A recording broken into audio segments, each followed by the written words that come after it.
Mariing kinondena ni Attorney Israelito Torion ang magkaibang trato sa impeachment complaint laban kay Pangulong Ferdinand Marcos Jr. noon at kay Vice President Sara Duterte ngayon.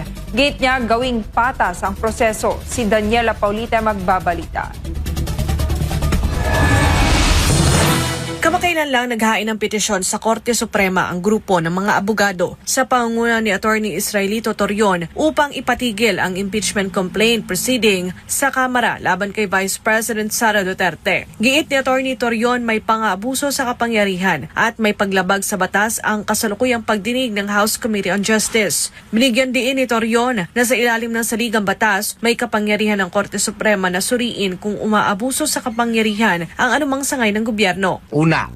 Dapat nga po, yung threshold level pa lang ng trabaho ng Committee on Justice, at the very least, yung third and fourth impeachment complaint, dapat dinispis na po yun. Ano po yun? Kasi wala pong sufficiency in form and sufficiency in substance. Kabilang sa mga butas na nakikita ni Attorney Torion sa reklamo ay ang ginawang pag-endorso ni Congressman Laila de Lima sa ikalawa at ikatlong impeachment complaint. Anya ang pag-endorso ay isang sacred process na nagsisilbing constitutional filter kung saan dapat sinasala ang mga reklamo kung pasok ba ito sa mga impeachable offenses. Hindi naman po pwede na endorse siya sa second complaint. At the same time, I am also endorsing the third complaint. Violation po yan. Akin yan to a violation on non-forum shopping. Oo. Hindi po pwede na i-certify mo itong isa and at the same time certify din itong isa. Hindi na constitutional filter yan. Conveyor belt na yan. Maski you will use the endorsement process as an avenue, as a chance for you to,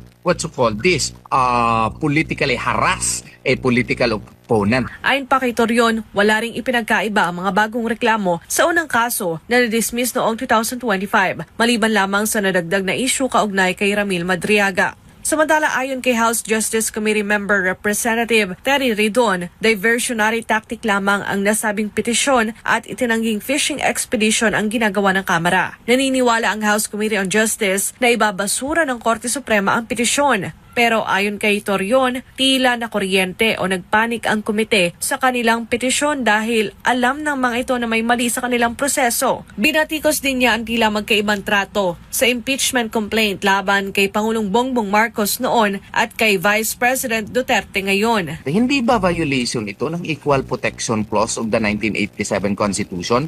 Yung rules, yung contours, limits ng power ng House of Representatives, mag-apply yun maski sino ang respondent. Hindi po pwede na stricto ka masyado doon kay Marcos at saka ilax mo yung mga requirements mo dito kay Vice President Sara Duterte. Violation yun ng Equal Protection Clause of the 1987 Constitution. Dahil dito, nanawagan siya ng patas na proseso sa impeachment proceedings laban sa Vice Presidente. Kung anong standard na in-apply nyo yung pag-dismiss doon sa kaso against kay Presidente Marcos, dapat ganun din yung standard na ginamit ninyo kay VP Sara Duterte. Sa ngayon, tuloy pa rin ang impeachment proceeding sa Kamara hanggat walang inilalabas na restraining order ang Korte Suprema. Para sa Diyos at sa Pilipinas, kung mahal, Daniela Paulite, Azamarain News.